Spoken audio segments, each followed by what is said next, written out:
Today you're going to discover if your toddler is going through a developmental sleep regression. A very good sign that tells you that your child is going through sleep regression, it is that if he used to sleep all night, or if bedtime was never a problem and all of a sudden he's waking up in the middle of the night, or he's fighting bedtime.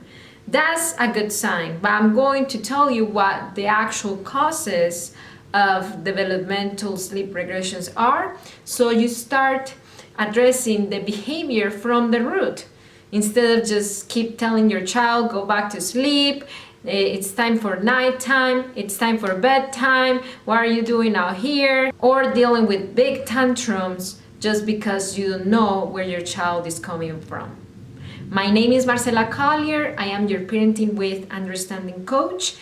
This is your channel where you come and learn parenting with understanding, gentle parenting. If this is something that you are interested in learning more, I encourage you to subscribe to my channel and hit the notification bell, because every week I release a new video about this topic. On Friday, January 22nd, I'm going to go live on Zoom for a sleep workshop. I hired a baby and toddler sleep specialist, and she's coming in Zoom with us to teach us the 3 steps to eliminate bedtime battles and prevent multiple night wake-ups. I pay hundreds of dollars, so you don't have to pay them. Your investment is just $37, and you're going to come live with us. And if you're not able to attend live, you'll be able to access the replay of the workshop in members area. Registration is still open. I'm going to leave the link in the description box. There is limited seating, so make sure that you reserve your spot. Okay, let's go to the topic. Children's brains are growing fast, especially in the first years of life. Research shows that by age 5, a child has 95% of his brain developed. So if you have a 1-year-old, a 2-year-old, a 3-year-old, their brain are growing at a really fast pace, and that could create developmental anxiety in little kids, and it could mess up with their sleep patterns or bedtime. Developmental sleep regression cause number 1 is potty training. Potty training is a huge milestone in your child. He's learning his body cues, he's learning to read his body signals. So it could create, how I said, a little bit of anxiety. During the day, he's learning that, but then he goes to sleep, and then his brain is still working on telling him when he needs to go. And that could create a little bit of unease, even at bedtime or waking up in the middle of the night. Even if he still wears diapers, even if he still wears pull-ups at night, still his brain is working on telling him when he needs to go. He is working really hard on controlling what his body needs to do. I lived it with my twins. One of them is still not night potty trained, they're 4 years old. But the other one, when he was going through that, he was waking up in the middle of the night. And even the one that is not night potty trained yet, he's learning, and he wakes up in the middle of the night. He says that he needs to go potty. I take him and he doesn't really go, and his diaper is full. He's still trying to figure it out, and that could create that sleep regression. Cause number 2 of developmental sleep regression is teething. When your child gets his 2-year-old molars, that could cause pain.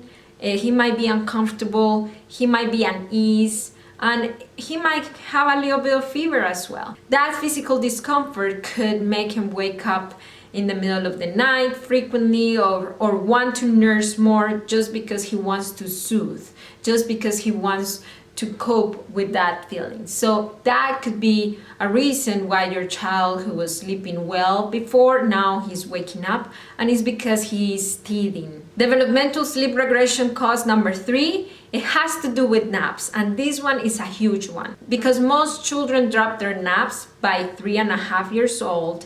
However, even if your child still naps, maybe he's transitioning from having 2 naps to having 1 nap, or from having 1 nap to having no nap, and many times this could create sleep regression.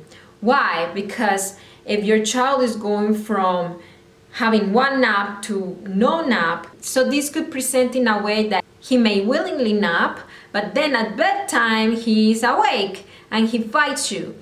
And that is a sign for you that he might be outgrowing his nap. Or maybe you know that he's outgrowing his nap, he's not going down for a nap, but when bedtime comes, when 7:30, 8 p.m. comes, he's overtired because his body is not all the way adjusted to not having a nap. And I know that overtiredness is a huge cause of child hyperactivity. I know it sounds counterintuitive. As adults, when we get overtired, we're sluggish, but for kids, when they get overtired, they're very hyper. And it is a false sense of energy. At 1 second, they are jumping and laughing, and then the other second, they're tantruming. That's the sign of an overtired child. And yes, even though he outgrew his naps because his body is not all the way adjusted, he still, when he gets to bedtime, he is overtired. In that regard, I encourage you to start moving up his bedtime, maybe 30 minutes to an hour. So if his regular bedtime is 7:30, move it up, at least until his body adjusts to not having a nap. Another thing that children may do when they drop naps, and let me know in the comments if you want me to make a whole video about naps, when children outgrow naps, because I could dedicate a whole video about naps. But another thing, it is common when children are dropping a nap is that they don't nap at the regular time, but when it is 5 p.m. they give up and then they go down for a nap, and it's so long that it becomes part of the nighttime sleeping. They wake up extra early the next day. They don't wake up at 6:30 or 7, but at 5 they're up for you, and it is because they are completing their nighttime sleeping with the late nap that day. Let me know in the comments if you think your child is dropping a nap, outgrowing his naps. The next cause of developmental sleep regression, it has to do with when you are weaning your child off the breast. When you start doing nighttime weaning, it could create a little anxiety. And by the way, the workshop, the one that I'm announcing, comes with a full class about how to do nighttime weaning without letting your child cry it out. When you sign up today, you will have immediate access to this class as well. You will access the members area, you'll get login information for that. But yes, when you are doing that transition, it could create anxiety. There I'm going to teach you how to do it in a gentle way, but if you don't know how to do it in a gentle way, your child might be in shock. Your child might be like, what is happening here? I thought I had a connection, a special bond with my mom, and now I don't have it. And they kind of feel rejected because you are telling them, no, you're not nursing right now. And they're like, what is happening here? So when the transition is not as gentle, it could create anxiety and it could become counterproductive because you are doing it so they sleep more. But what it is creating is that they're waking up more because they're anxious. And the last developmental sleep regression cause has to do with nighttime fears. When children are 2.5, almost 3 years old, they develop these nighttime fears because their imagination starts to run wild. Their imagination is growing, so they imagine the monster under the bed. If they see a weird shadow or maybe the darkness, they get a little bit nervous about the darkness. So it is a very common age, 2.5, 3 years old, that they start developing those nighttime fears.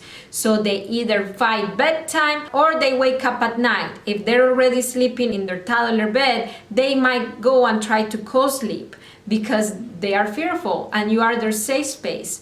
Or maybe if they're already co-sleeping and they are going through that phase, then it is hard for you to make that transition to a toddler bed until you address this cause, the nighttime fears. What about if your child, he's always been fighting bedtime? He's always been waking up in the middle of the night. It is not a sleep regression because he's always been like that. I created a video where I told you what the cause is. That video, it is right here. If you like this video, please give me a thumbs up and I'll see you there. Keep parenting your children with understanding, and remember to register for the sleep workshop before all the seats are taken. Bye!